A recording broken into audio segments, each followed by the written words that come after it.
Hey, CD. This is likely to be the quietest stream I've had in a while, but oh well. Is X-Plane gonna want to load? Hey, there we go. AMJ 1174 as well. Today we are flying the Beach Barn King Air 200. Well, it's not a Barn, it's a King Air. Flying the King Air 200, which is a turboprop, which means we should be able to get up some decent speeds today. Is there a downside to flying the King Air? Yes, it's not a jet, but it'll be fine. You'll be glad to know that I've got the flight plan preloaded. I forgot to load it into Active Sky, so just bear with me a second.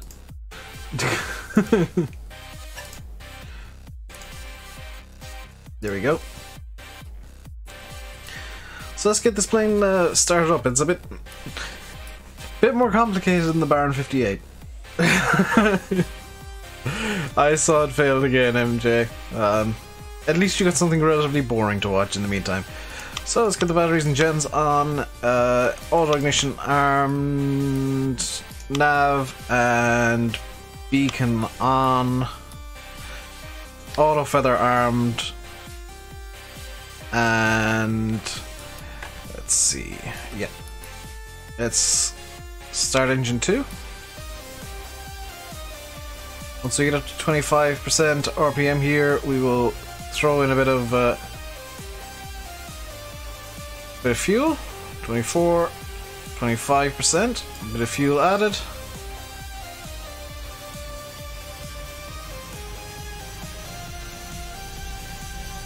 That is engine 2 ready to go.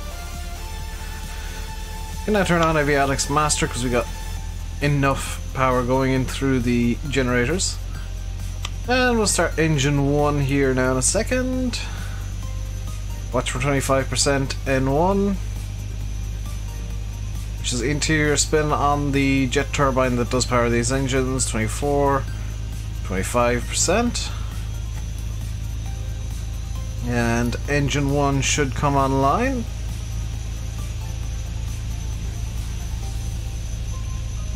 There we go. Now I gotta cheat and get something fixed in the plane just quickly. There. We will inhibit terrain because that is causing a master caution. And we can turn off the starters. Get the taxi light on, recognition lights on. And now we get the fun job of listening to some ATIS, because I haven't done this yet. How realistic is this game out of 10? Depends on what plane you're flying, honestly.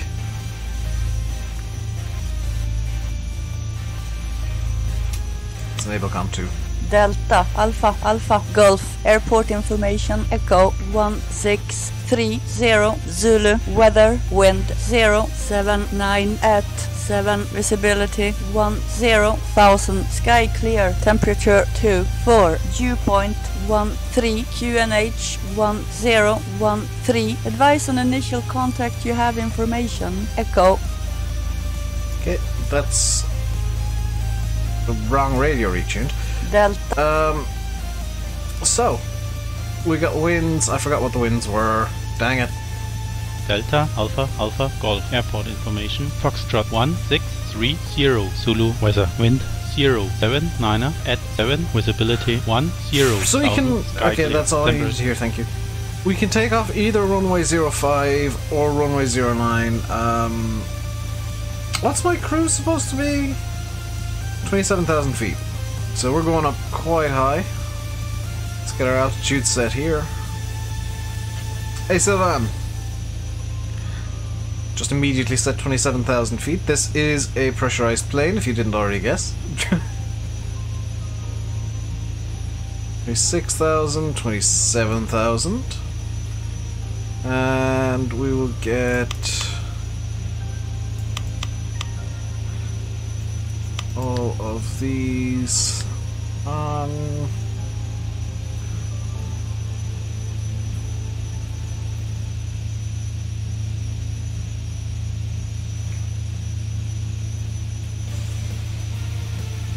should be good.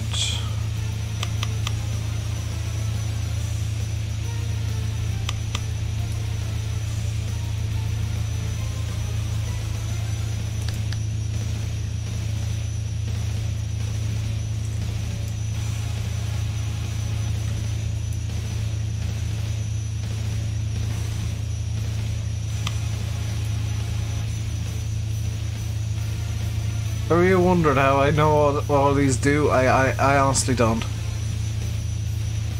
Let's set cabin temperature to auto. That's a normal. Set it to increase. Batteries charging, landing textile idles on. And let's take the parking brake off. We can do a bit of prop feathering here.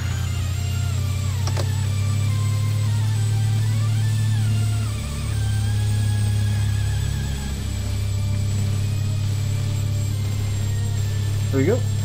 Is a press a button and hope for the best. It's known what roughly it should do. After that it is, yeah, hoping for the best.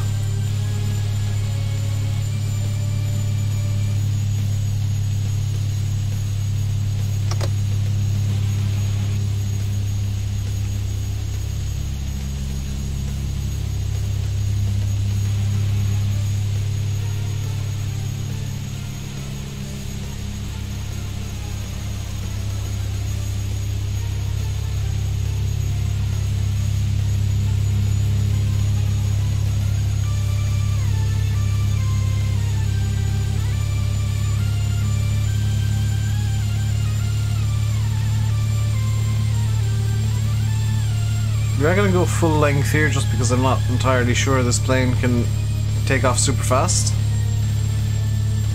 Should be able to, but you'll see why I'm a bit concerned when we get to the end of the runway. In terms of where we are right now, we're heading down Delta 1. We're gonna make this intersection here onto the end of runway 05 for full length takeoff.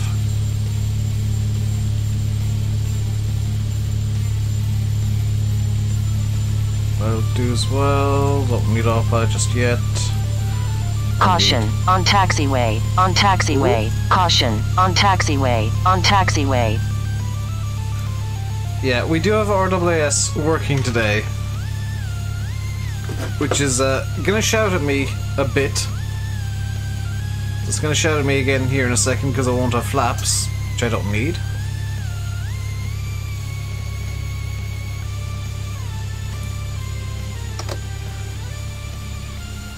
If I just disable the battery, will that stop the master caution? Yes. Good. Right, let's get this thing configured for takeoff real quick. We'll just stop up here. Engage parking brake. Landing lights on, taxi light on, strobes on, tail flood on, ice light doesn't need to be on. Auto ignition can come back on temporarily just for takeoff.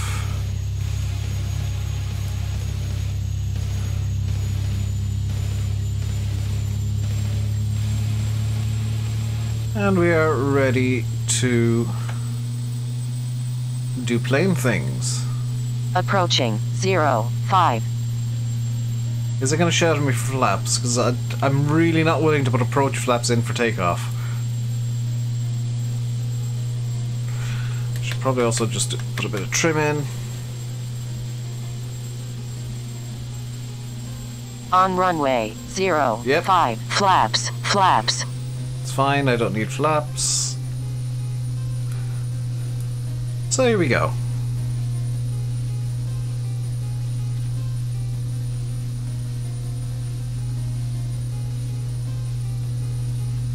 I should be able to rotate out of this. And we're up in the air. Beautiful. It's going to shout at me if I see not flight not started. I don't care.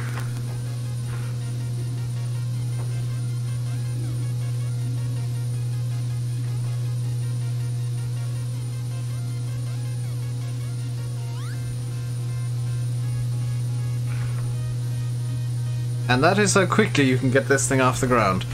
So now we'll open up the autopilot panel and we will select yaw engage, autopilot engage, nav, and climb. We'll climb at 1400 feet per minute for now. Just take that screen down. Do I need to set anything else here? No. There we go. Is anyone else not getting sound? Yeah, you've got the stream muted, dude.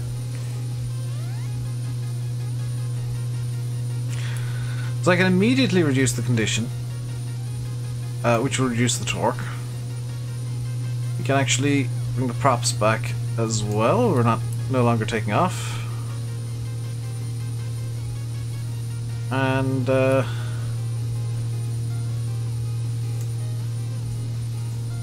yeah, we are good to go until we reach Tunis. In fact, I can. Fun fact: the autopilot panel does work down here. Let's get this up to 2,000 feet per minute climb. I can throw a small bit more extra throttle at this. Not so much that it affects the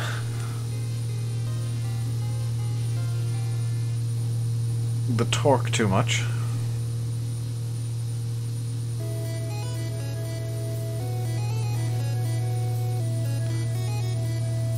And we're coming through 4,000 feet.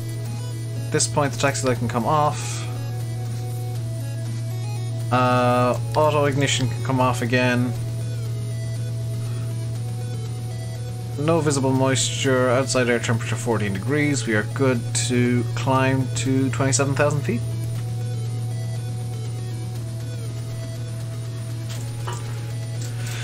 Hey Chad.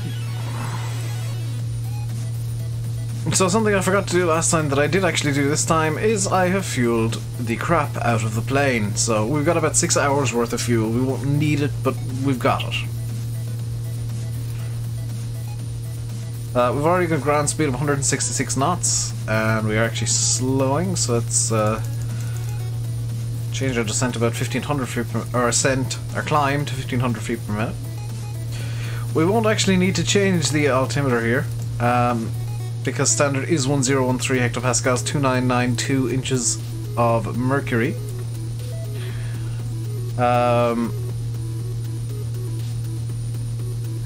In terms of what these switches do, I should... Hello, Glengar. I should probably explain. This one is basically useless. This just changes from the normal mask, or normal microphone to the oxygen mask, which I won't ever be using. Avionics Master Power turns on the GPS systems and most of the trackers here, including the little glass cockpit here. Engine auto ignition is basically the igniter start firing no matter what. Just in case there's an engine out on takeoff and landing, which is why I switched it on. Ignition and engine start. This starts spinning up the engines. This starts off the starter motors, which spin up the engines to about 25%. Then you want to add fuel. These four switches here are basically the anti-ice. The King Air 200 actually has the ice boot that like expands and breaks off the ice, and engine anti-ice runs off bleed air from the engines. Auto feather, what that does is I can basically leave this fully maxed out and it'll automatically feather the engines, but don't particularly mind. In fact, auto feather is still enabled with the slightly lowered slightly feathered props anyway. Prop governor test, I have no idea what that does. These do basically nothing, honestly, in terms of the simulation. Landing lights are landing lights. Have we reached 10,000 yet? Not yet. They'll be going off at 10,000. Nav and recognition lights need to be on at all times. Beacon and strobe need to be on at all times. Tail float can go off now. These down here are also is a second anti-ice section. Over here we've got lights and cabin pressurization, which I'm slightly concerned might not be working correctly.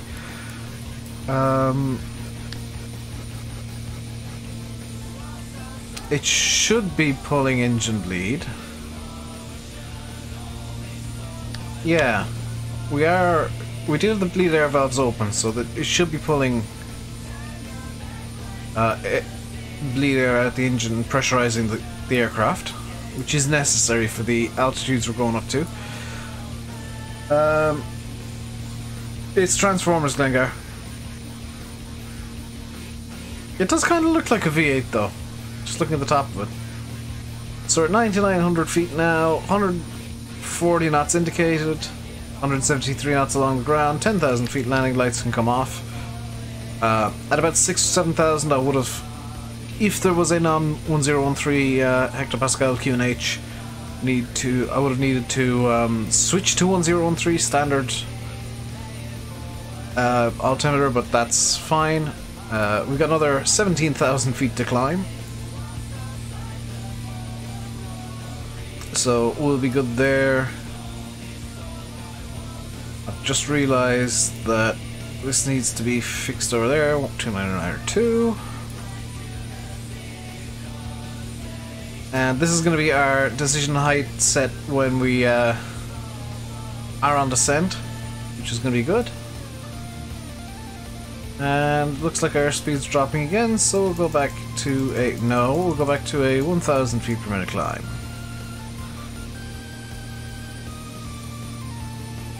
Looking forward to Game of Thrones this evening? Yes, I might not watch it this evening, but I'll be watching it at some point this week.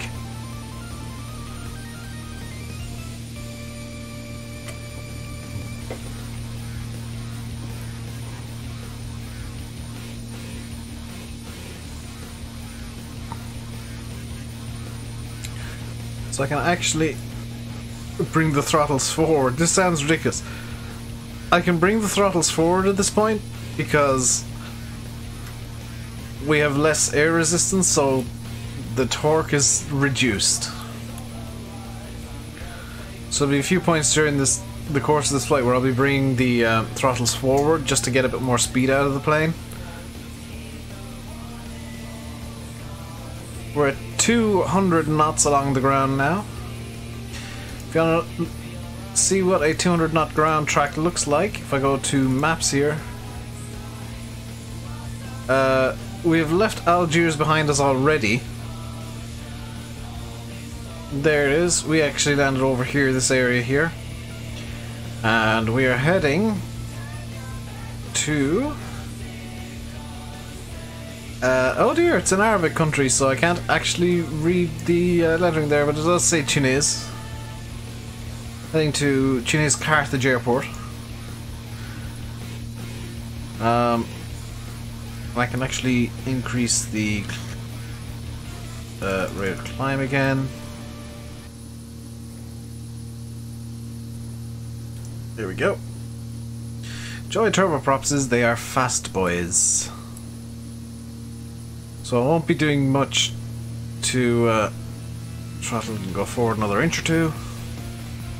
I won't be doing much to try and slow us down until we're actually landing. I'm flying to Tunis in Tunisia, Lee. Ow. The actual airport name is Tunis Carthage Airport in Tunis, Tunisia, the capital of Tunisia. I'm anticipating this flight being about 2 hours or so. The jets that do this take about an hour and 20 minutes. So I'm not anticipating being much faster than that. Although there is a comical thing where at a certain... for certain distances, turboprops are actually faster. So it might end up that we are faster getting to... What on earth have I done to this? A broken Project Fly. There we go.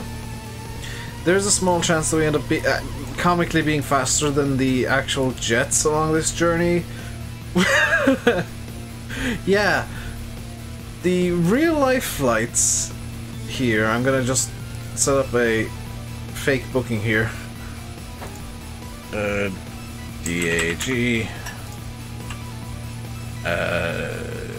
PTTA. In real life they use Airbus A320s and Boeing 737s, and for some reason Airbus A332 An A310 does this route. Various forms of the A3 or the Boeing 737, 736, 7 and 8. I think I saw a 9 somewhere as well. And we're going to be just as fast as them as in a Beech King Air 200, in theory. Slightly slower because we have been flying for a bit already, but not too much slower. Hey David, how are we doing today? We're doing good. So if you look at the top of the screen over here, you'll see that we do have an ETA set up. And that ETA is 1824 Zulu, 24 minutes past 7, as it is. And I do have my light add-on already active. I am anticipating it being a bit dark by the time. Oh, crap, anti-ice needs to go on real quick. Hang on.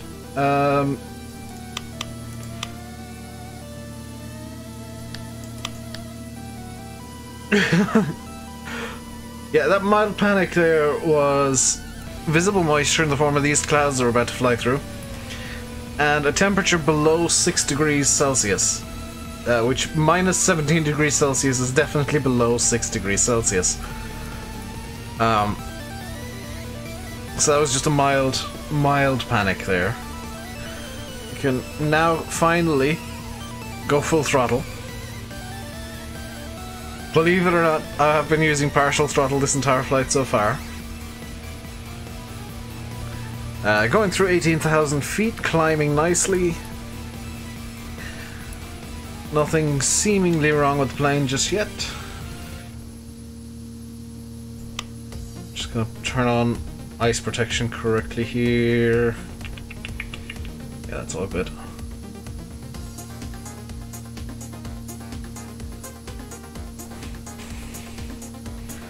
It's one of those things where you don't want to screw it up. But we are good now for ice protection. If I zoom out, you can see that we're not too far into the journey here. We're still actually on our way to the first waypoint, which is the Bravo Juliet Alpha VOR, which is... I have no idea. That is Bravo Juliet Alpha.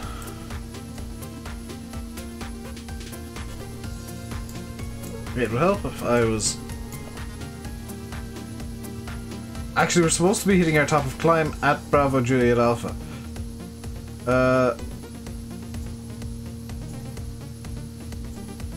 Where is the... I have no idea, it doesn't say. It's a VOR in northern Algeria, at least. —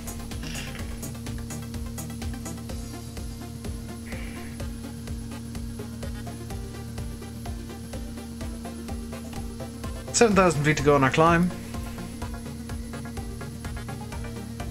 And then we will be cruising as fast as we possibly can.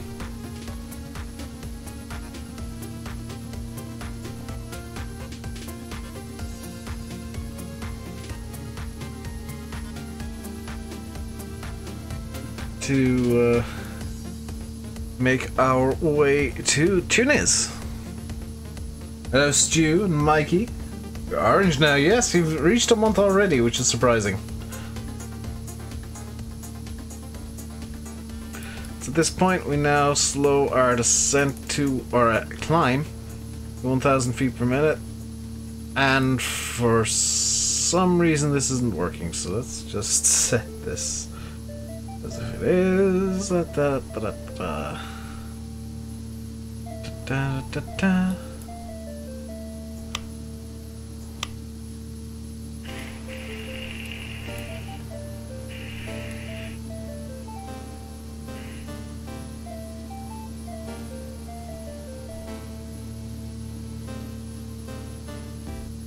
Why is it surprising? Because time flies. I thought you only became a membery thingy a couple of weeks ago. I didn't think it was quite a month yet. So it's the pleasant kind of surprise. Just finished watching my multiplayer nasal for FS15. That was one of the better series they did. It's not something that'll happen again. Most likely, because just time isn't gonna work out that way.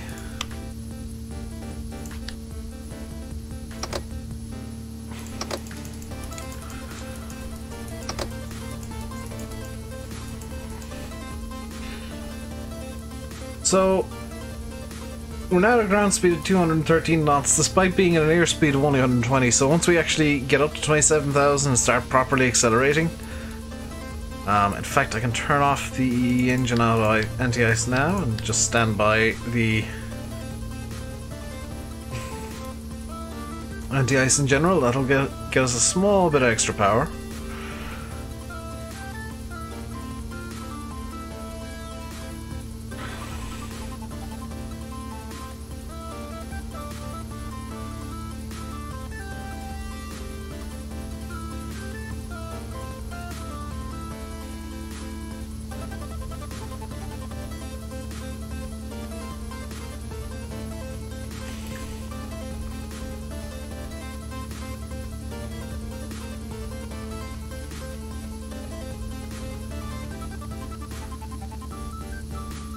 Where are we flying then? We are flying today, same brand, same make, different model. This today is a Beechcraft King Air 200. So it's the big brother of the Baron 58 that we flew on Friday. It's just bigger, faster, and much more powerful. This is turboprops, so there is a small jet turbine in here. It's driving the propeller. In the King Air, it was a piston engine. Now we are in the Baron. It was a piston engine. Now we're on full jet, partial jet power. If I click here and do this, you can see the cabin that you're all sitting in today. We are in some sort of luxury, complete with 2 drinks holders per seat. I don't know why you'd want 2 drink holders per seat, but you got 2 drink holders per seat.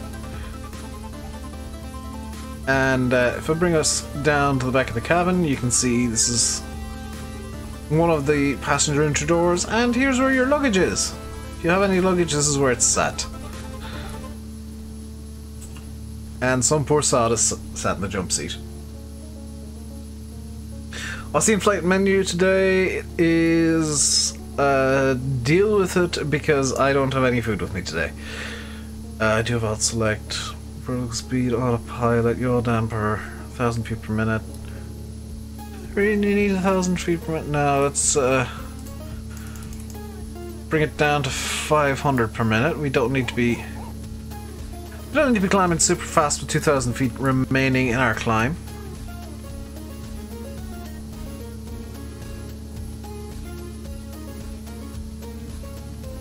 And we are going to actually hit top of climb before Bravo Juliet Alpha, which is good. Any indications here I need to be worried about? Oil pressure is good, oil temperature is good, IDT is good, torque is good, prop is good, turbine is max, fuel flow is good. And our ground speed is 226 knots, increasing slowly.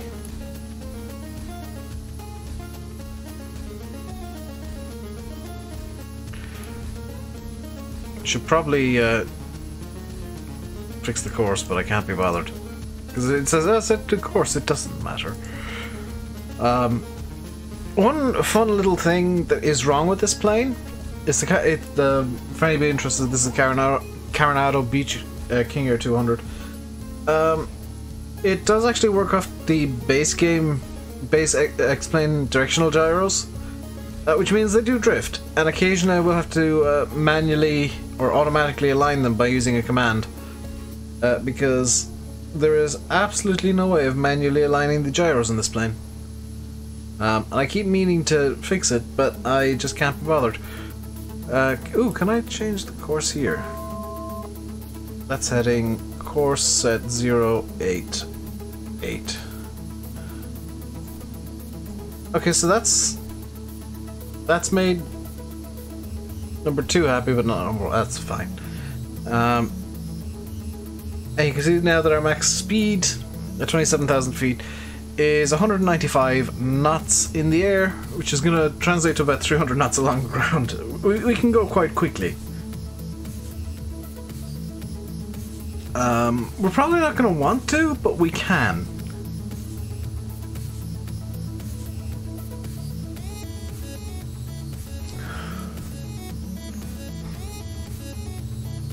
Yeah, we're 250 knots ground speed as is. At 252 now, we are now in the acceleration phase of the flight. We're getting up to cruise speed, as well as cruising altitude. I need to disable train inhibit now. Is there anything else I need to worry about on this screen here? Train inhibit... no. What I will need to worry about is... it's always a good idea to get acclimatized to the airport you're going to, so Delta Tango Tango Alpha is our destination, Carthage. And let's have a look what the airport looks like. Bog standard X formation, good. Richard Clarkson.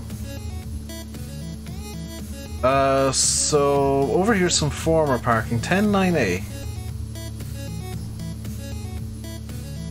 So former parking seems to still be active. Main parking, Tunisia parking, main parking, hangar, terminals.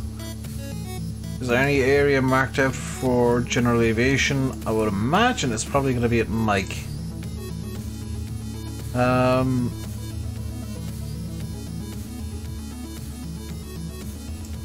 Or is there actually a for briefing for 4210? Ashwan Papa.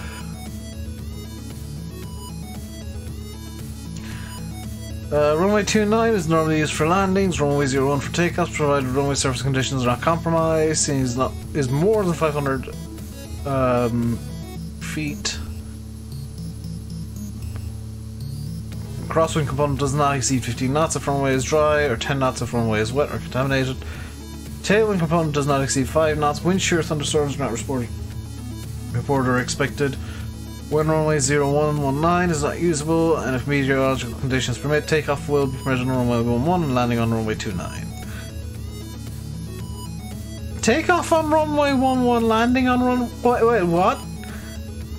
So this airport runs a weird system where takeoffs usually occur on this runway, landings usually occur on this runway. That doesn't sound right. Yeah, no, that is right.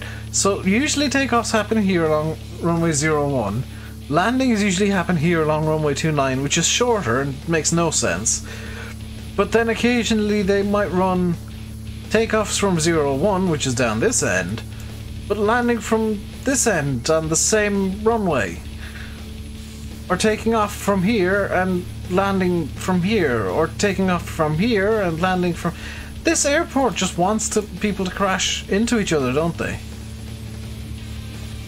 Runway will take off will be permitted on runway 11 and landing on... What the hell? Doesn't seem to have any limitations in place. On final approach, do not descend below glide slope 3 degrees or poppy on glide slope indication. Landing on runway 11 will be operated as much as possible using Air C DME equipment. Approach procedures. In case of visual approach is permitted on runway 11, the clearance will be attended by the following conditions. Aircraft must be aligned on the runway central line at 10 nautical miles of the runway threshold, minimum of flight altitude of 3,000 feet. That's all fine. I can close... Actually, no, let's bring up the map so you can see where we are. Give the customer some in-flight entertainment.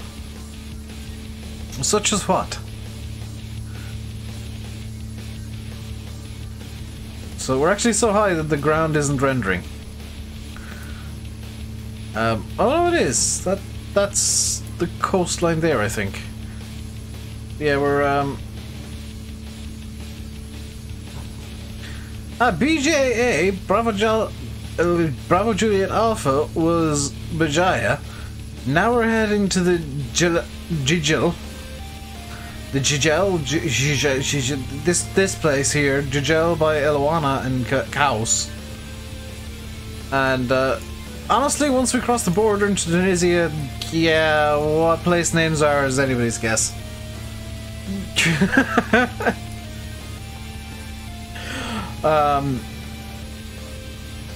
We're now flying at 296 knots along the ground.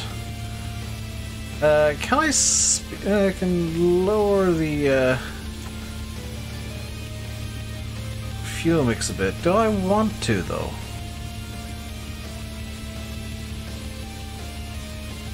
Oh, hello. Feathering the props gives me a bit of extra speed. Haha! Yeah, 297 knots ground speed.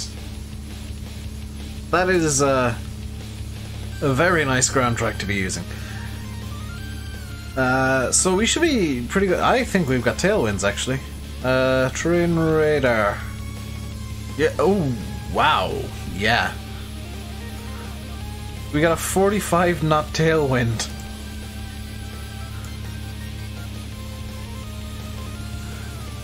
That is rather impressive.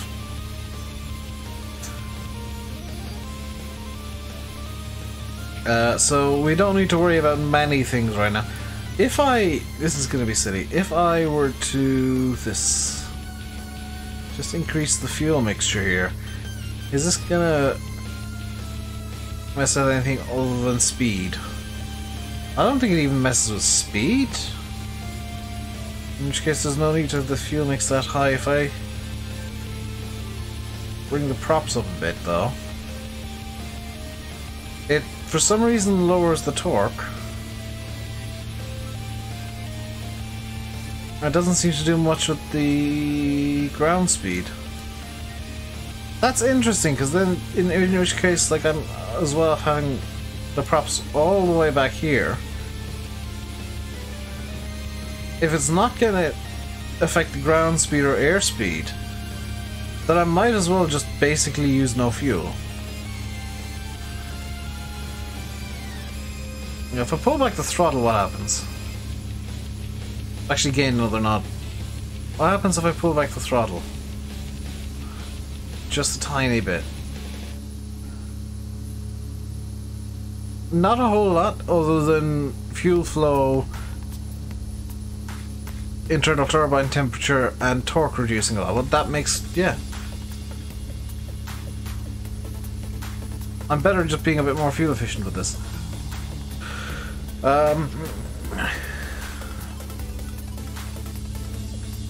Yeah, that is much better than me. I mean, we are now down to 293, 294 knots ground speed, but I don't mind us losing like 7 knots if we're going to save a lot of fuel and a bit of an internal turbine temp.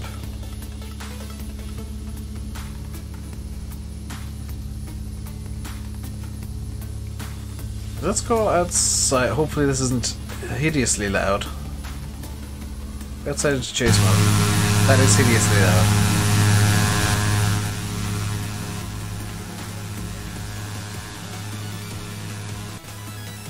So that is a very strange view. This is the view from the tail of the plane. You can see there's the tail.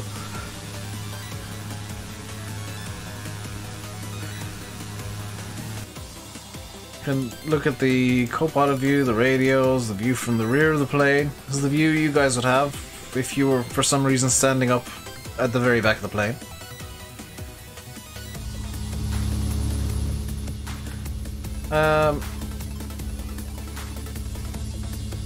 Let's go back to the main view. Oh, why would anybody want 150 degrees? Why would anybody ever want 150 degrees FOV? I'm happy with somewhere in between 90 and 100. That's pretty perfect. Actually, 100 is really nice because it gives a better idea of what a pilot would see in this plane. Because these panels are designed that you can look at all of them at once. Yeah, I can see we're at 27,004 feet, 160 knots, flying nice and level. Someone know how to find the runway elevation. If you've got a Navigraph subscription, You seen? If you got a Navigraph subscription, what you can do is you can go into airports and then into the airport chart here, and you can find the runway elevation here on 19 is 21 feet. At 01 it's 197. No, it's 13 feet, 12 feet here, 20 feet here. So it's a bit of a weird slope on the airport, actually. Or you can just look it up online. You can probably on, like, I don't know what websites in particular, but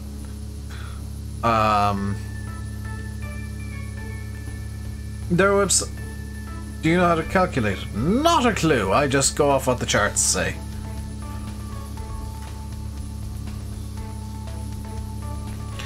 I suppose the easiest way to calculate runway elevation is to be on the ground, set your altimeter exactly to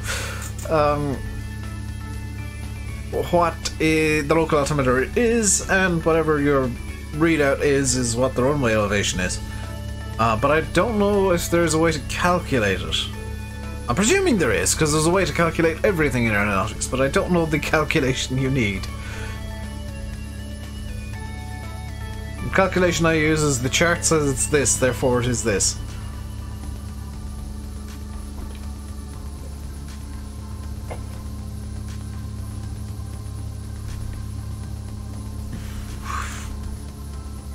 Which, to be fair, is a good and easy calculation to make.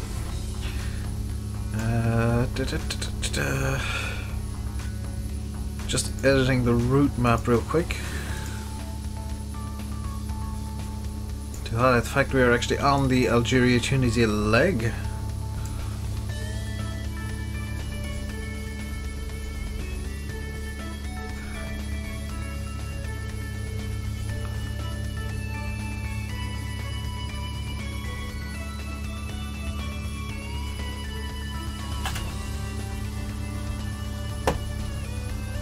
There we go.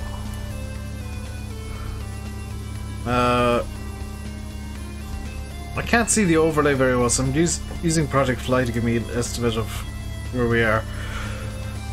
Approximately 44 minutes left already in this flight. It's going to be closer to an hour with descent and all that kind of stuff.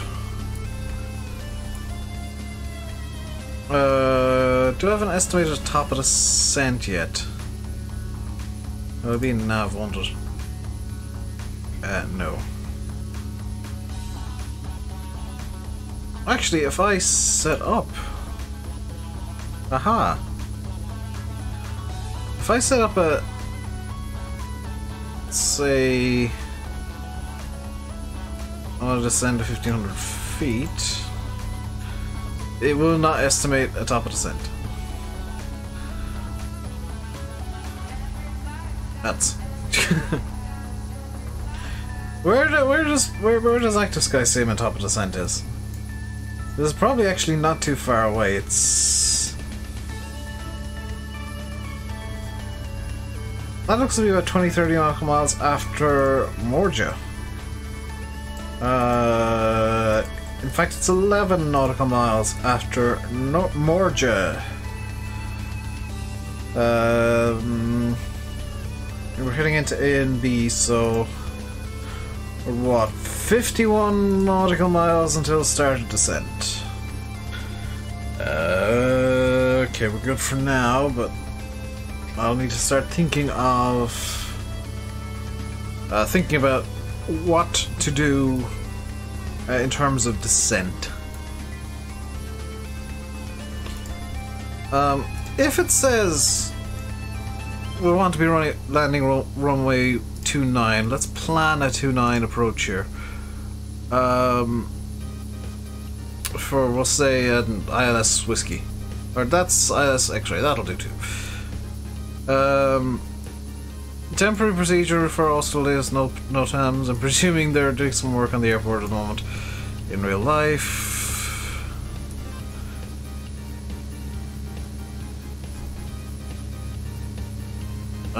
What is the ILS Whiskey looking like? That's runway 19, Dave. No, I want... yeah, the Whiskey for 29. and the X-ray for 29. So whiskey is direct in from Niram, which is possibly a better approach to take. X-ray is overflying seemingly the Caridine NDB, then making a turn back towards the airport, which is always annoying. So we'll plan the whiskey, at which point I've got to be at 3100 by Bavra. Eddie boo.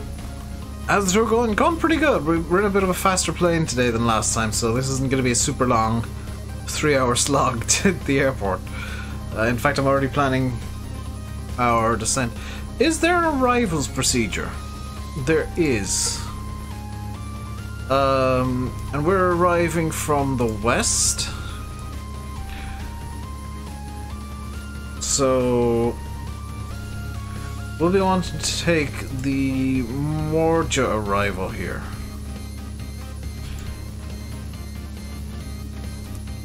Which brings us through Kemir, which is already planned actually.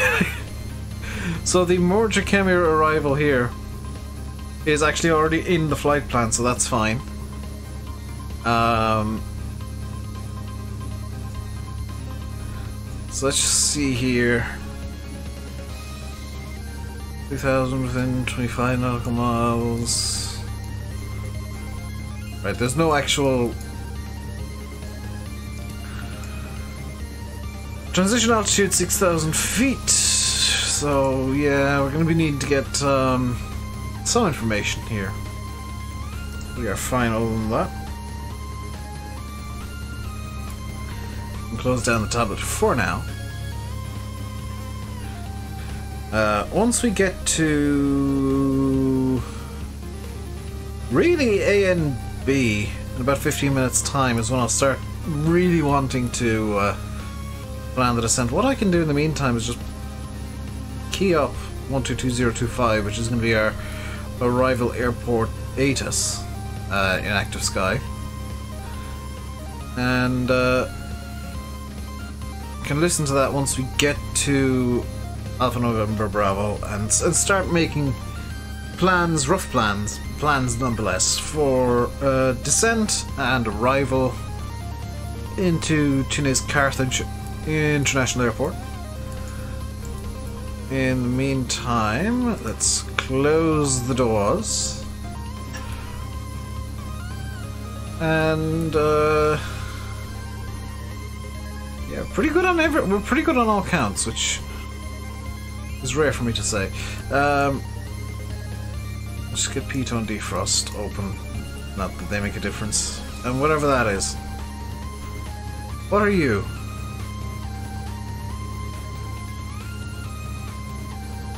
Oh no.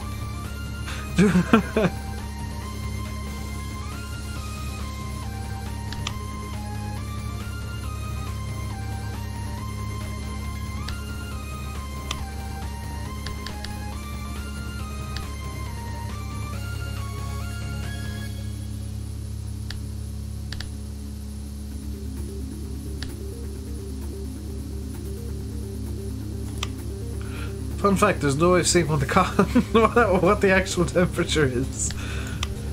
I wonder if it's because I got the aft blower on. Oh, there we go. Whoops. Now the cabin's climbing at... Oh wait, no, the cabin shouldn't be climbing. The cabin descend again.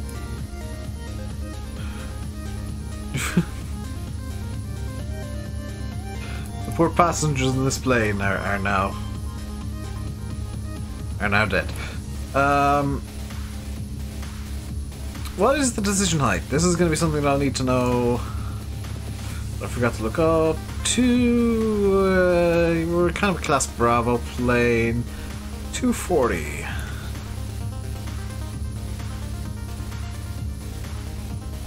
So decision height is currently 220. So that should be one more click.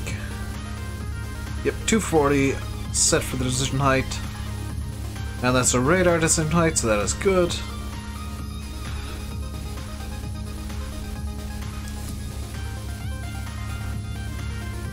Let's listen into ATIS for Tunis and see what's going on. Delta, Tango, Tango, Alpha, airport information. Juliet 1700, Zulu, weather, wind 357 at 11, visibility 10,000, sky condition, few clouds at 2,900, temperature 16, dew point 8, QNH 1017, advise on initial contact, you have information. Juliet. Okay, 1017.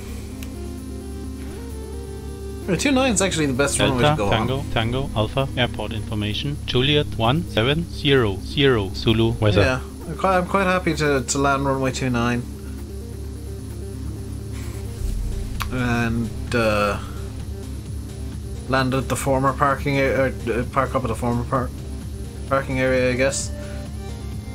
I'll aim to vacate the runway by hotel, because this thing does have reverses, so we'll just slap them on and hope for the best.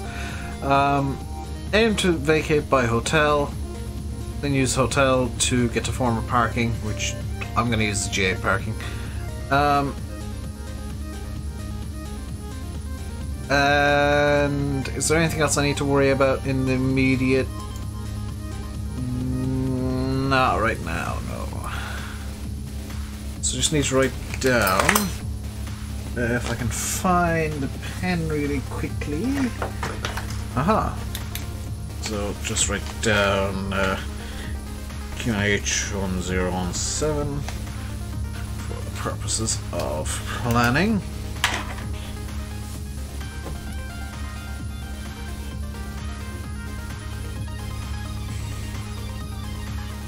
And this is going to be a single flight day, by the way, just because the next, on Friday, I do want to try and do 2 flights, if I can. Friday, we're going to try and get from Tunis to Malta to Tripoli, and then probably next Monday is going to be the mega leg from Tripoli, Mitiga International, which granted is technically actually closed due to it having been bombed in real life, but we're going to be landing there. From Tripoli to N'Djamena, which is in Chad, and that's a 2,500 kilometer leg, so that will definitely be in like a Challenger 300. I'm planning on a Challenger 300, which we should be good. Let's get the throttle back up. So at not this waypoint, but the next one, we'll start our descent, and we'll go down to 5,000 to begin with, and then we'll start a hold at 3,100. Hey, Michael. Everybody's lurking today. It's lurk day. I apparently didn't get the memo that today was the day that everybody just lurks, so I'm seemingly streaming to nobody and just kind of talking my way through this flight. Luckily, there's a lot to talk about.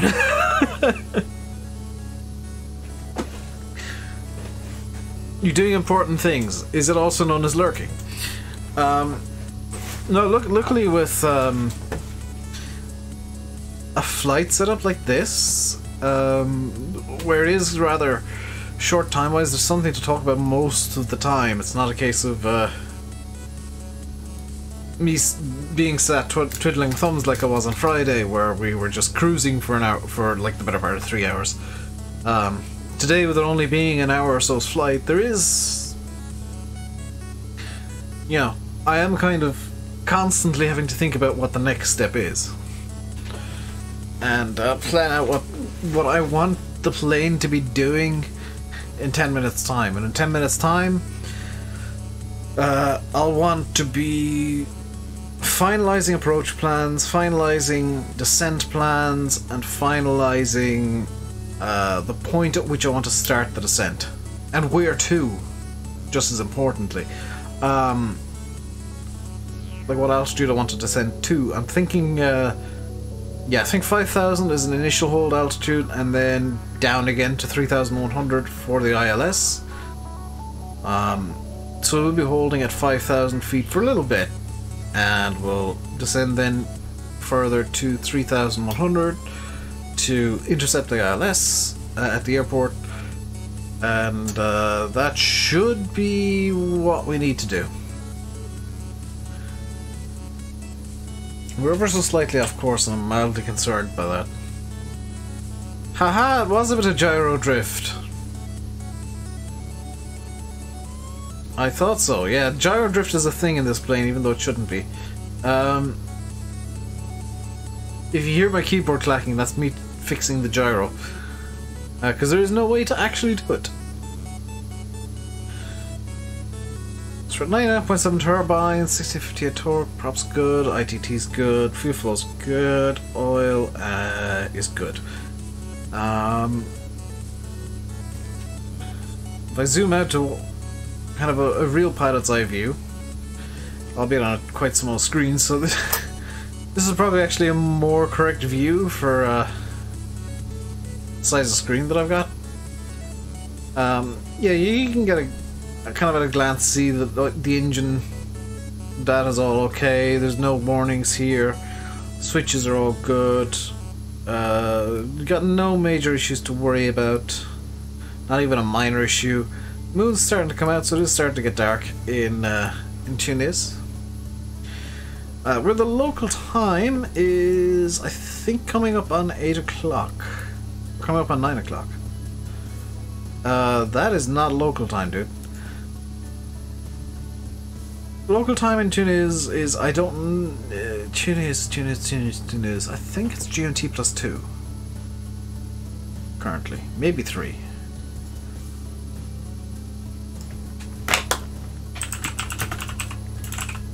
Tunis local time is what?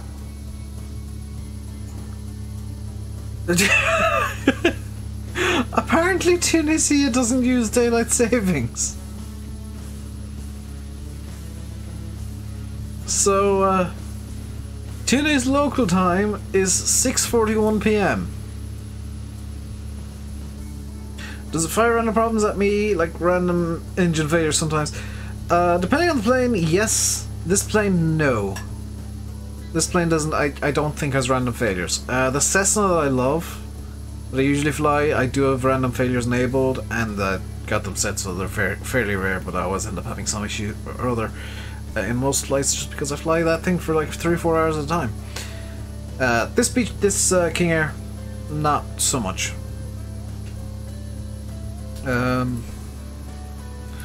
Like, I think there's a way that I can force problems to happen, like in options or something. No, there is a way that I can like force problems to happen with the plane. In fact, I can. I don't want to show you because I have to reset the plane. If I were to completely miscalibrate the ITT, and have it super high, then I would run into issues with both engines failing, and I have had that happen before because I haven't been paying attention to the internal turbine temperature. What happens if I raise up the props a bit? I lose torque, gain a bit of airspeed. We're over 300 knots now, by the way, along the ground. Slightly concerned by that turbine temp.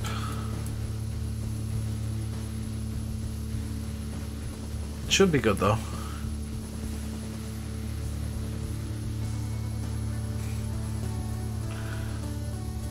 When we come in for landing, by the way, everything is going to be, well, except for the throttle, is going to be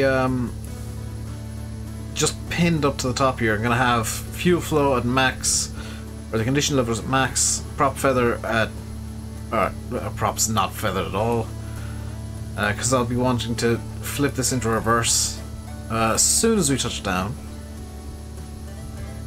302 knots along the ground, heading to Alpha Number Bravo. We're about to intercept. So let's start a slow descent down to 5,000 feet, which I need to just set my target altitude here at 5,000. But let's go to 10,000 first. And then we'll hit descend. and descend it.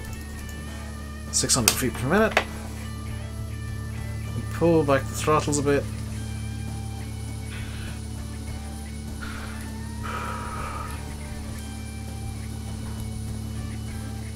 And the engine out, otherwise ATIS is going to have to be switched back on. Auto ignition, because we're now going down, we'll be using less power up and go back on. The reason I turn on the ATIS is we are heading into some clouds. We will be going through these clouds.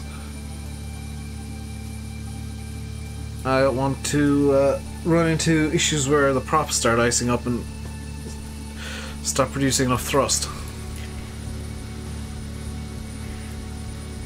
You can see down on the ground there's a...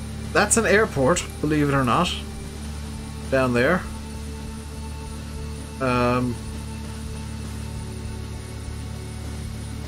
We are slowly going to make our way down to Tunis. We should be on the ground in probably the next 20 minutes, half hour. ETA is still... oh no, there we go. Yeah, ETA is 24 minutes. We're slow. Well, we're descending. We'll slow afterwards. In fact, I can... can I get away with doing this? This is a dumb idea. Can we descend at maximum speed?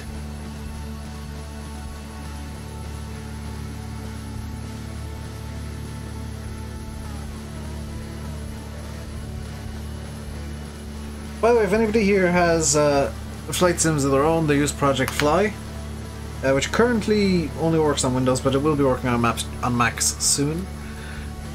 You can, like, friend me on Project Fly, Rainbow Dave, and you can actually track the world tour as it happens. Oh, hello, there's somebody on my friends list. Who's this is Traff. Hang on. I just spotted. Have a nice landing in Fuerteventura.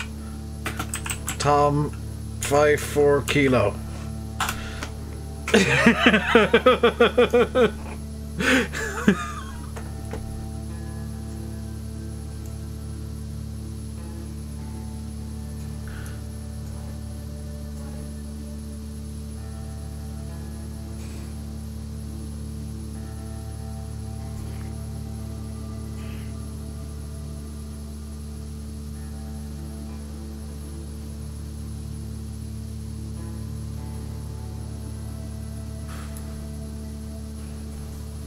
Traff thought that because I'm streaming, it meant that I wouldn't troll him.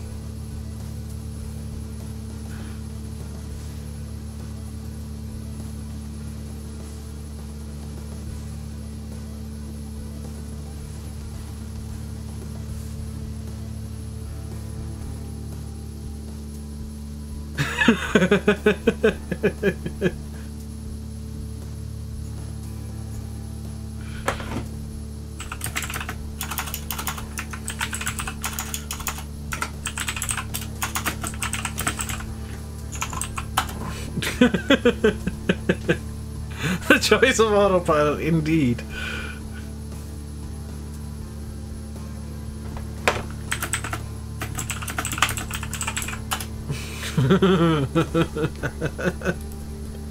I'm now going to start giving out to him because he's not on the stream.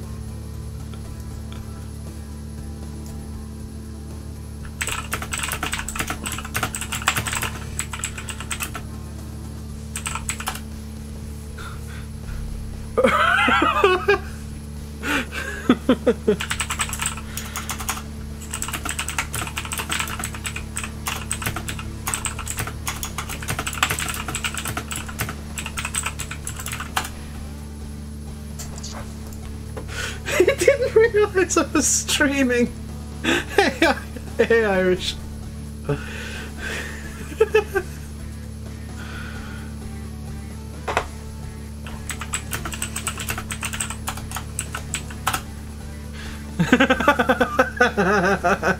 Hey, Traff. The Golf yeah, to answer your question from Discord, Traff, even though I've sent you the answer on Discord, Golf Alpha Whiskey Tango is my reg for this, and I'll be just deleting planes and adding them on as I go. It's the GA World Tour registration. It's something that myself and Hayden came up with. And the Delta stands for Dave.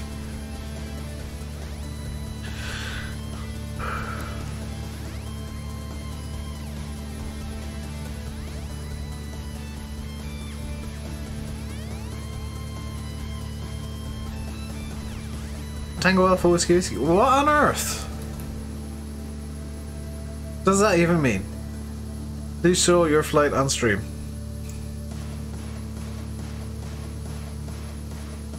Oh, I've hit 95. Hey, I've hit 9,500 again. I'm gonna leave the bloody target there. So let me just set up a capture of Project Fly here real quick.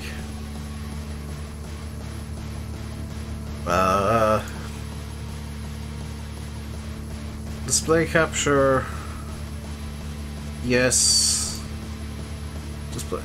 Yeah, for some reason I can't actually just capture display 1. And I have no idea why. Can I do a window capture? Window capture of Project Fly. That's decidedly not working. What if I move Project Fly onto this window?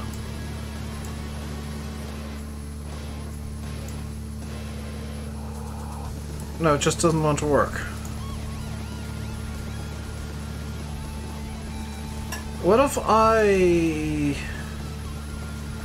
get rid of that and make it a game capture? Game capture of Project Fly? This is a dumb idea, but it might work. Capture specific window, Project Fly. No, I literally cannot show you. You installed Tomato Shade?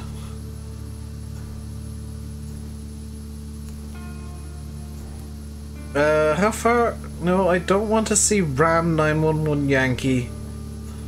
I want to see Golf Alpha Whiskey Tango Delta. Slightly concerned that I'm not actually descending fast enough, so let's get this into a slightly faster descent.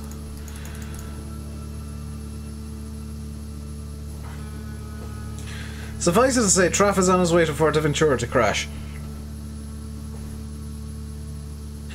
In a... I didn't actually check what you're flying.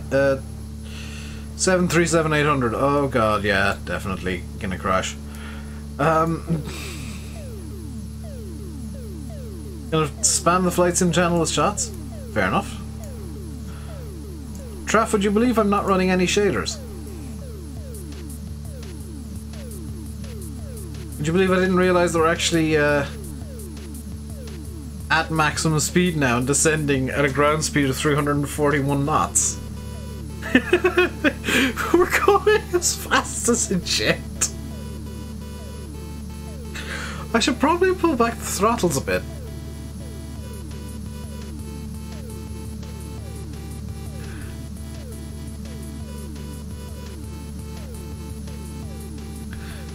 But yeah, P3D needs a butt ton of payware to actually look decent. That's why I prefer X-Plane, it's cheaper.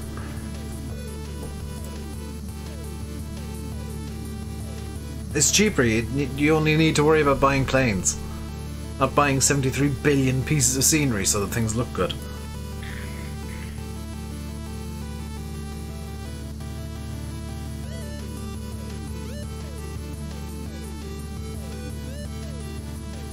I mean, should I be concerned about the fact that we're descending at 350 knots ground speed?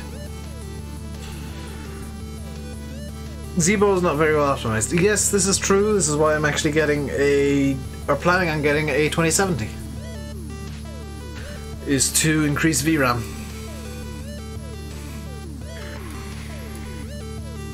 This is actually just as bad as a Zebo for optimization. Like,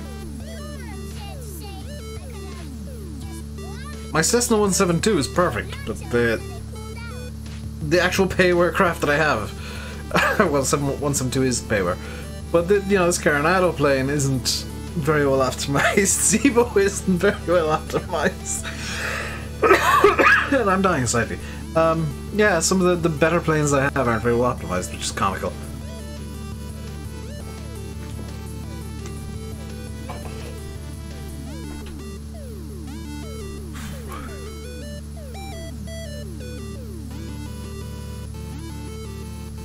You have 1070 Ti, but a bad and old CPU, so you drop it for below 20 FPS in the air. So, yeah, my CPU probably needs an update, but if I upgrade CPU, I'll then need to upgrade motherboard, which means I'll need to upgrade RAM, and that just ends up being a gigantic job that I'm not willing to do or pay for right now. That's going to be the next upgrade after the 2070. I prefer to upgrade the actual graphics card first, because that'll give me these, the initial boost. Hello, NI. You have caught us on descent. I'm gonna change my target altitude now to 5,000.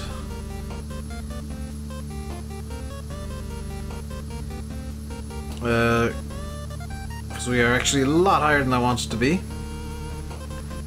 Get our landing lights on, which I know shouldn't be going on until about 10,000 feet, but we're fine.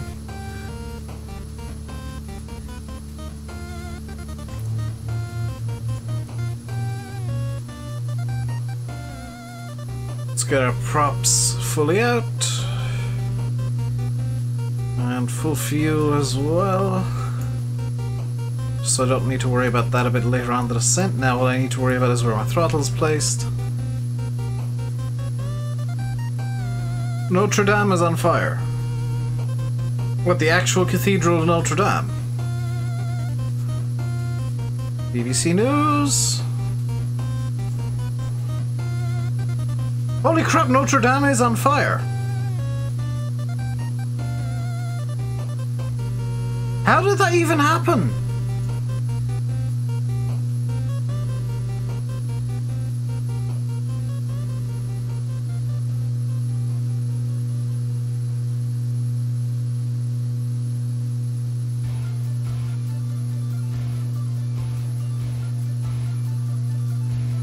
Perhaps fly. Of course. Oh my god. Somebody, and I'm not going to name names here, thinks that water tanker planes or helicopters is a good idea to put out the fire in Notre Dame. Things that drop tons of water at once. It's a good idea to put out a fire in a 350-year-old building. That's somebody who doesn't understand a single thing. Yes, that's how to destroy Notre Dame in one clean hit. Wonder who? Yeah, I'm not naming names intentionally, but yeah, that's 850-year-old. Isn't it? BBC said 350. Did I misread 350? 850 is 350. It is 800. Yeah, that's definitely a way to destroy Notre Dame.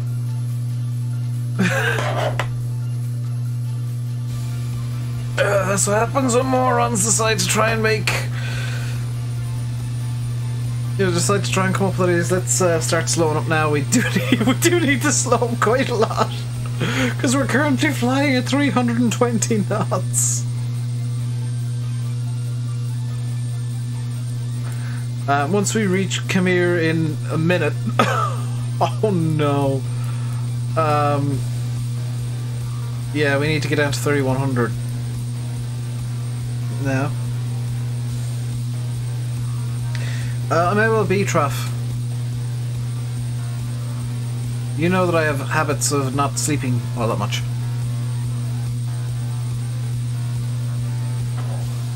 So it's 1017 I need to plug in here. We're gonna pretend like we're cleared down to an altitude as opposed to flight level. Taxi light can come on as well, just for the sake of things I don't need to remember. Battery can come on. although that's going to give me a master warning, or master caution, because the battery is discharging technically. Or is it charging? I don't know. It's giving me a battery charge warning, but I'm not entirely sure what that means.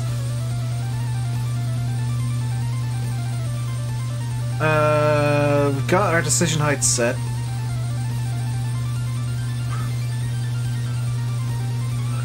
So let us select approach. And it is, just so that I can remember, because I've got it over here, ATIS Whiskey 29.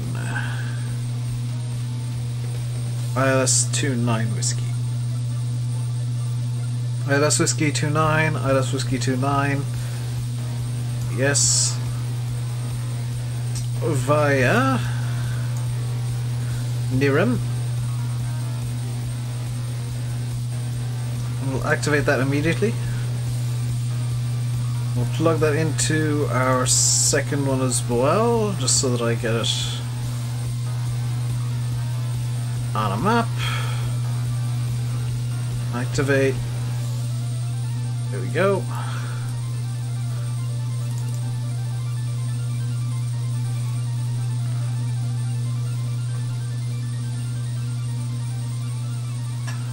Ignore the master caution, that is pointless.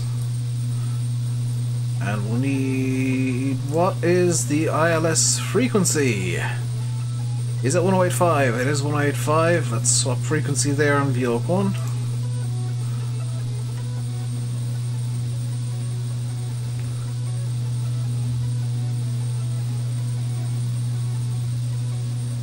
Yes, I was, Trav. Yes, I most definitely was. How did I learn all what? I don't know. I don't know what exactly you're asking. I can explain once you tell me what it is you're trying to figure out what I learned.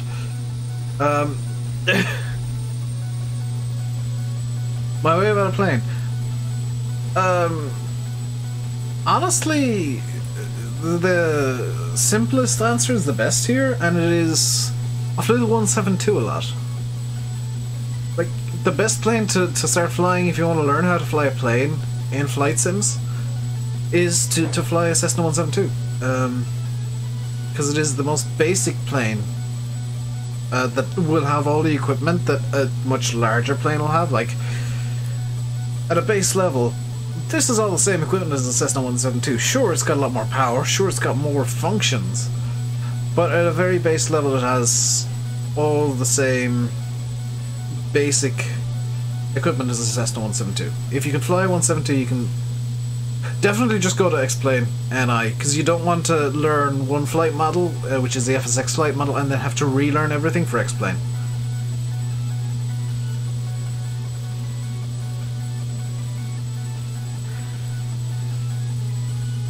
We're still at 200 knots. And actually just bring this down to idle. Closest to Madrid, and you've only been... Yeah, I had like a 40 knot headwind at 270, flight level 270, which, yeah, that definitely shortened this flight. I was going jet speeds.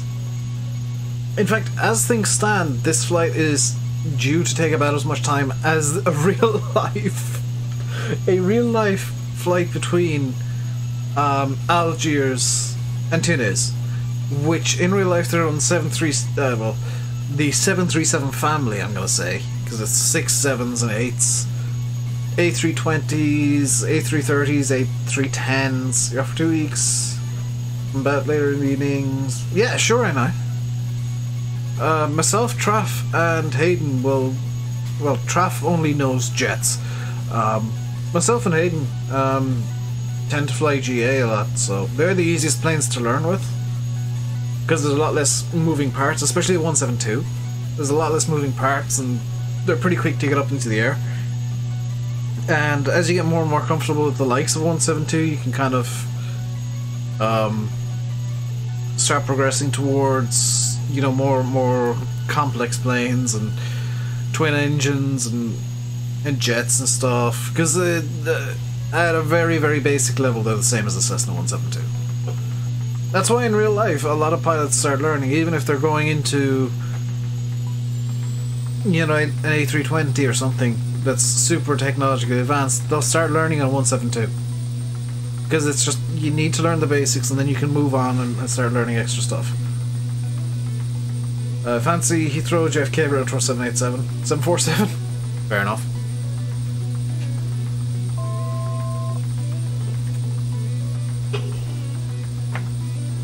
Should you buy one or use the Explain default? The Explain default is actually quite good. It has all the functioning systems. The one that I have is payware, but I wouldn't actually recommend it because it's not. It has some weird bugs. Like occasionally the engine just will not start no matter what you do. And different bits of it crash occasionally. In terms of the scripty bits. For some reason we've gone under 3,100 feet. What the hell? I didn't have alt select. No, I don't want to go down faster. I want to climb now.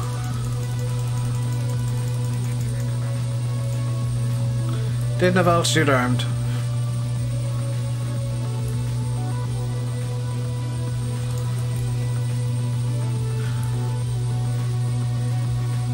Even in digital.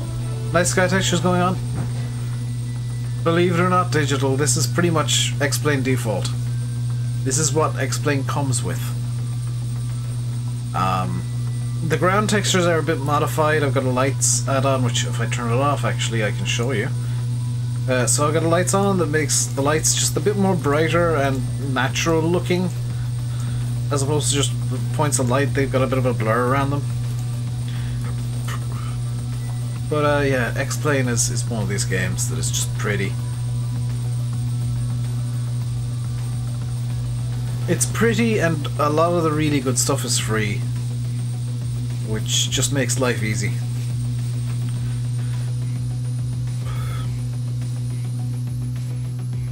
Whoa, that's out of blown engine.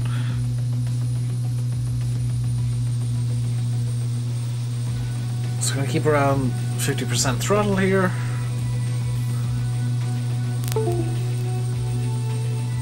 At Bavra, which is in 34 miles, I'll want to swap the CDI to VLOC and then swap the autopilot into approach mode. Ground lighting looks so stunning. Explain. You watch a few approach videos into Heathrow. It looks awesome. Yeah, I mean, with this add-on, it is a paid add-on. Somewhat annoyingly, there are some free ones that do similar stuff, but this one I found was the best.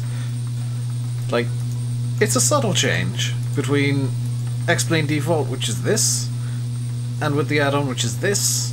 Very subtle change, but it just adds, you know, small bit of extra life to the sim, I find. And you'll find with a lot of those Heathrow approach videos, they're using like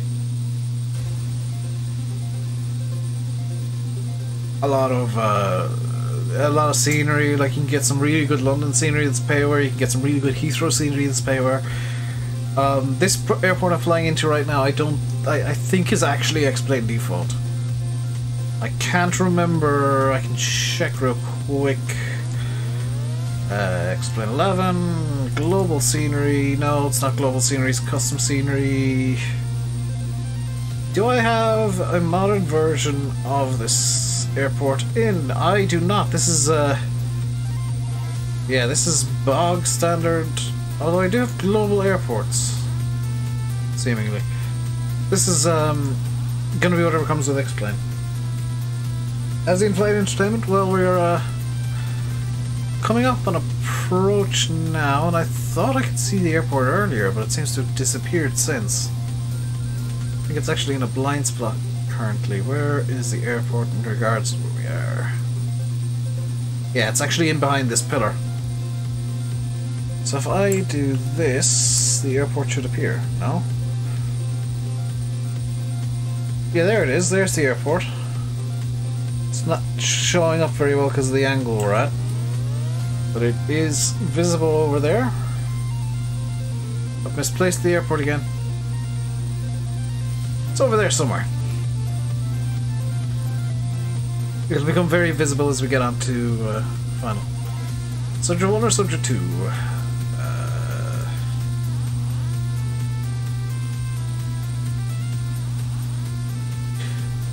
I prefer the tail of the second one, but the body of the first one. I kind of wish BA brought out a plane that was kind of a mix of those two. That would look awesome. The first one, though, overall, I think is better. It's just a shame it doesn't have the speed bird.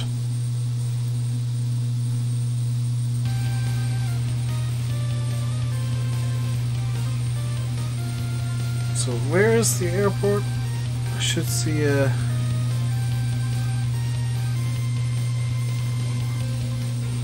check. It should be...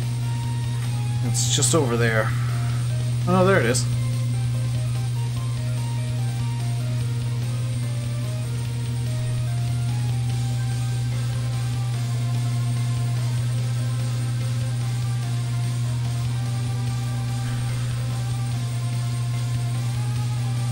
By the way, sorry about the stream starting a bit late, guys. I know we're coming up to the end of it now, and Landy should actually be live at this point.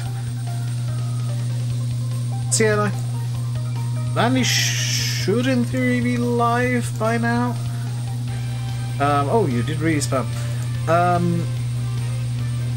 It's pretty just short as 4 weeks, some sort of viral thing, knocked you sideways. I know that feeling. Yeah, don't worry about it. Health has to come first, and family and health are the two most important things. If your health isn't great, or there's something going on with family or whatever, I don't care if you're not in streams. I just want you. I want you to deal with your stuff first. He is live. Yeah, I thought so. Yeah, the stream started late today because I had to do some stuff. I actually had to help out downstairs with some stuff. And I didn't get out of bed until like 4. So in between 4 o'clock and me going live, I cleaned out the fireplace, lit the fire, did the dishes, helped sort out the beginnings of dinner, ate a sandwich, made 2 cups of coffee. One wasn't for me, at least. Only one of the copies was for me.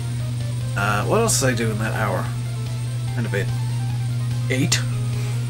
Made sure everything was okay downstairs, and I didn't want to come up here and start streaming until everything I knew was fine.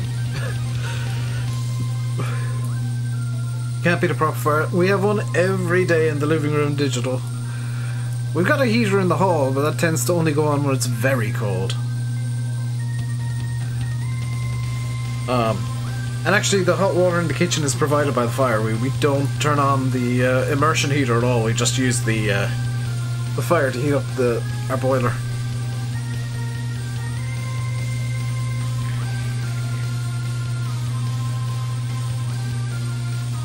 So during the summer we don't have actually much hot water in the house. Must be very cozy in the evenings. It is indeed. And as well as that, like with a... Do you know what? People with central heating might not know this. I just realised we're in 2019, most people have central heating now. With a fire you can actually like make it and build it in such a way that it does give out different amounts of heat on different amounts of heat on different days. Like you can put more wood in if you wanted to burn maybe not as hot, but no, maybe a bit hotter but not as long. You can add extra coal if you want to burn very hot for a long time. And we use some peat, and that's just really good for getting it started, really, and just getting a decent bit of heat out. Not much, but kind of low heat for a reasonable amount of time, and just building it in different ways. We got an open fire digital, so yeah, we got to deal with cleaning it out and putting in the wood and lighting it, and it's just nice to have the crackling going on and all that kind of stuff. So we're heading up to Nairam still. We're 12 miles from Nairam, just over 14 from Bavra cumulatively. I would estimate we're about 10 minutes from touchdown, and probably about 15-20 minutes from engine shutdown.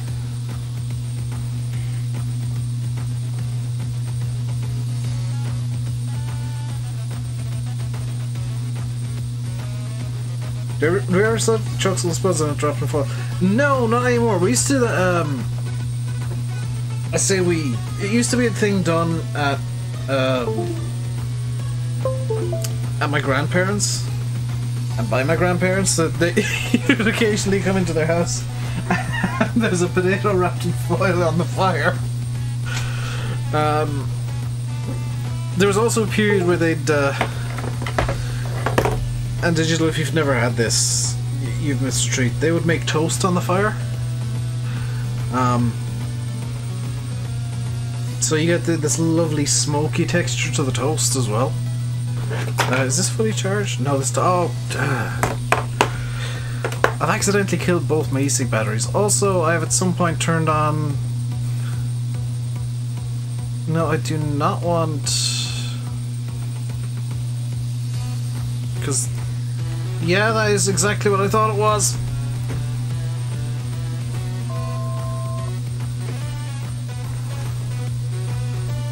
Stop.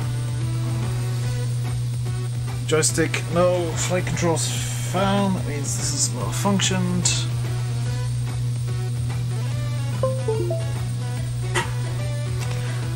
There we go.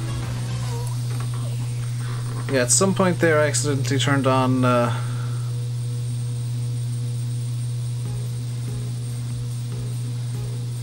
mouse yoke by knocking that out. Whoops. It's fine though, the plane's regained control. That was a bit scary. That is also annoyingly the only way to test the mouse yoke is on, is to do something ridiculous with it. So we're back at 3100, we're fine. And you can see actually our flight plan here. We're going to Nairam and Bavra and then straight in along the ILS from there. What is Project Fly estimating my arrival time at? Out of curiosity, 1821 Zulu. So Project Fly is estimating we've got about 4 minutes left in this flight. I would estimate more 7 or 8. Because I'll want to be doing a bit of decel on the way in to get full flaps. Believe it or not, this plane can land at about 80 knots. Let's get the tail flood and the ice lights on. Ice lights do basically nothing, but they just look pretty. And we are more or less prepared for landing. It's going to be a nice, bit of a dark landing. Into my comfort zone of landing in the dark. Believe it or not, this is where I'm. This is the way I usually land. Is actually much later at night. I usually fly real time at night, so I'm used to flying through the darkness. Let's get this set up a bit better for night flight.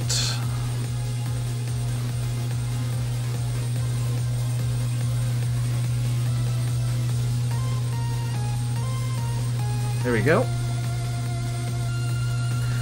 And this can dim down as well.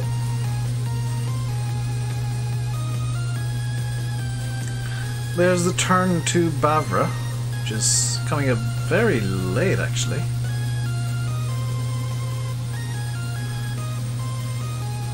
Where is it? This is offset somehow. I don't know how that's become offset, but it has. So the airport should be off our right wing when we level out here. It should be very bright. Or, you know, it could be not very bright. That's... Did I forget to turn on... Nope, that is on, okay. It's awesome when the runway has the approach lighting going. It does not for some reason. But we are now on our final. So let's select VLOC and approach mode.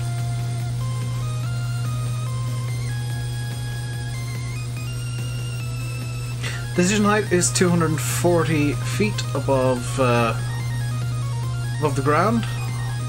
So we'll get our radar altimeter firing up in a second. It should shout 2,500 at me when it is alive. And once we start descending properly, I will reduce throttle and start pulling out flaps and pulling down wheels and all that, putting down gear. We are nicely lined up with the runway. There is a bit of a crosswind at the moment by the looks of it. 14 knot crosswind, that's going to be something to deal with. Should be fine. How's Oakfield coming along? It's in Giants testing. I mean, that's literally all I can tell you is it's in with Giants. It's down to Giants when it releases. At this point, there's no magical answer to when it's going to be out.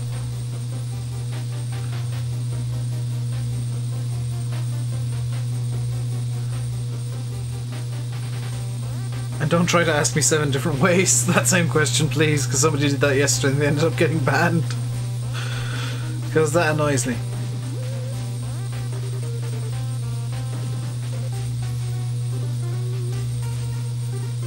Lights up is alive.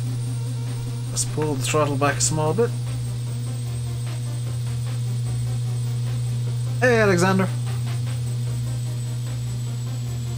Let's get the throttle back for approach. We're in the white circle.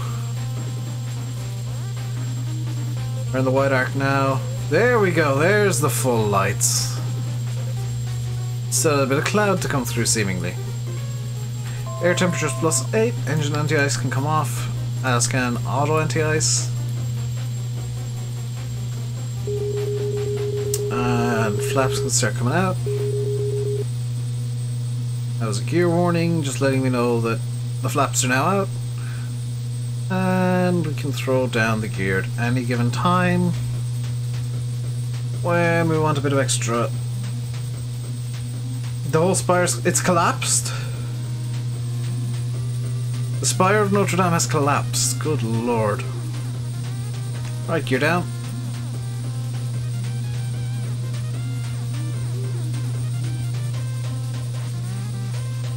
Radar altitude's alive.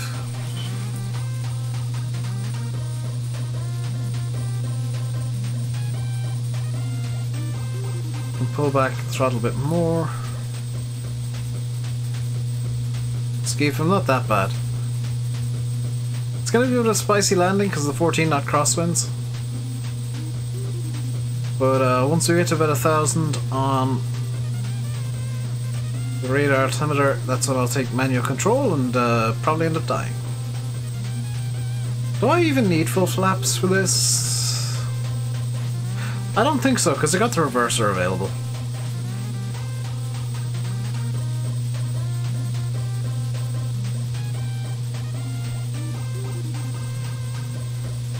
Do we have approach lighting switched on?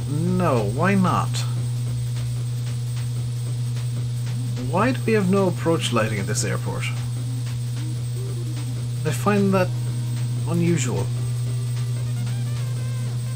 Oh no, we do. It's just very hard to see.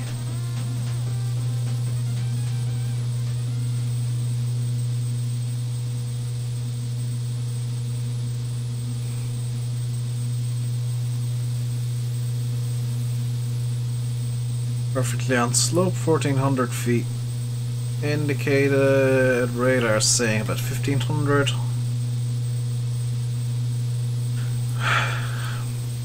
Radar altimeter is actually saying 1,200. Oddly, radar altimeter is reading higher than this altimeter, which means it's slightly wrong.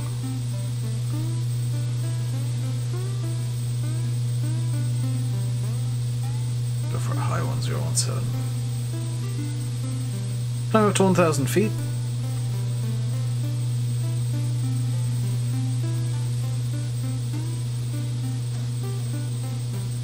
And this is the bit where I start going quiet. 1,000 feet. Autopilot disengaged. Clear master warning, and immediately the plane wants to tilt over, so Just need to keep this under control. Small bit of rudder should deal with that.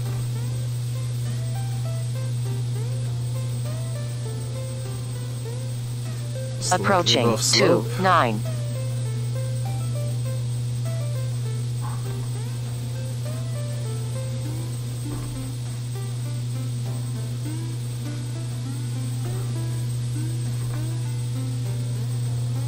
Just the autopilot being switched off.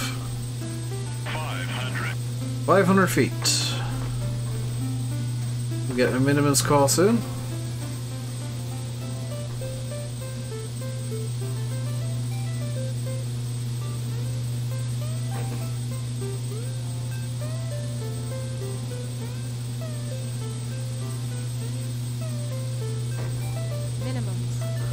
Minimums continue.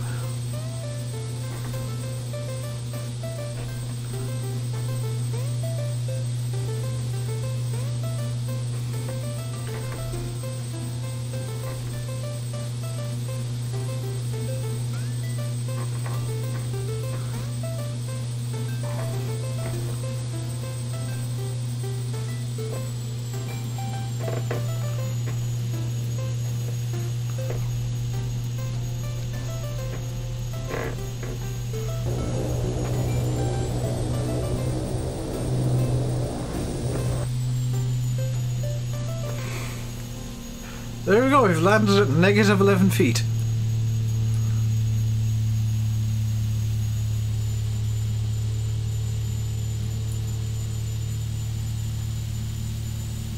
That wasn't really butter, but it was about as good as I'm gonna get. Where is the taxiway I want now? This is the next issue. Taxiway hotel is right there.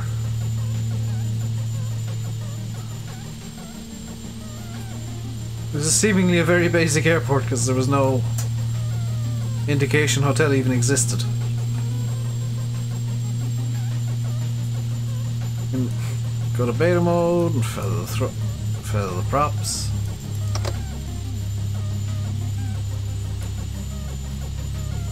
And the landing lights can come off as well as the strobe.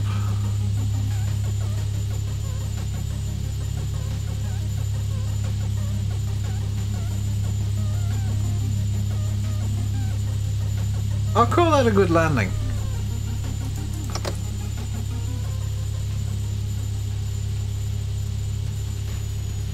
My master caution was for reverses not being available, which don't matter.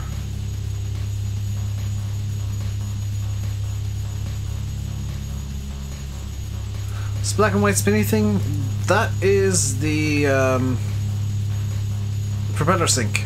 It lets me know when the propellers are in and out of sync. Currently they're not in sync. Which honestly doesn't matter a bit. Like, they shouldn't be in sync on the ground when I'm turning. And that is a successful landing. And parking and flight in general. All ignitions can come off. Inverter can come off. Battery can stay on. Generators can come off.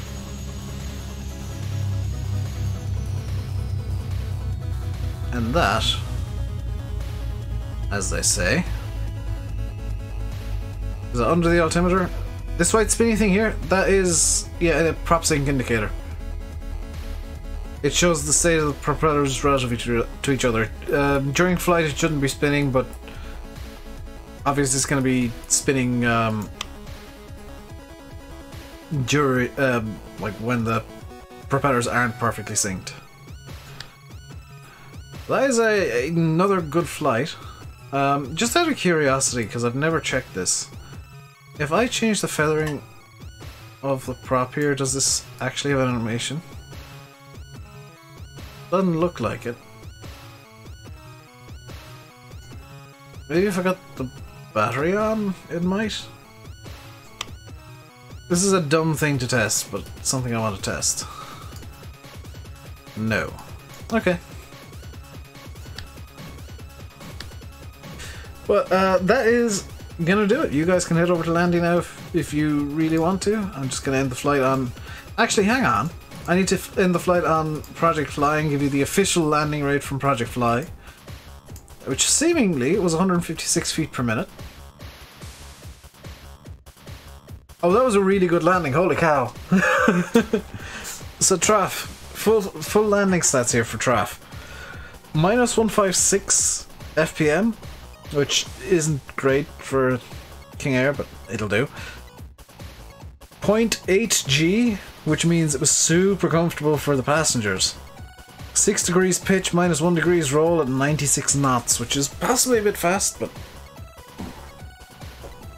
that was a pretty delicious landing all in all. But yeah, that is going to do it for the stream today. Tomorrow I'll be on a farm sim map. Until then, stay safe and goodbye.